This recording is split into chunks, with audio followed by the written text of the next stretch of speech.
Why Spotify is not working in iPhone.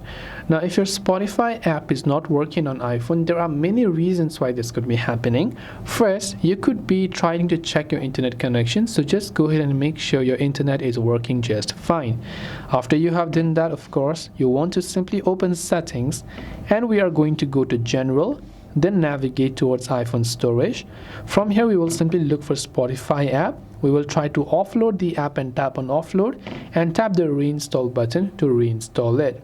Last but not the least, simply go to your app store, search for Spotify, check if the Spotify app has an update available, and if it does have an update, then make sure to update it to the latest version, and this should definitely help you solve the problem. So I hope that this video helped you. If you have got any further questions, feel free to also leave them down in the comment section below. Thank you very much for watching till the very end of this tutorial, and see you soon in the next video.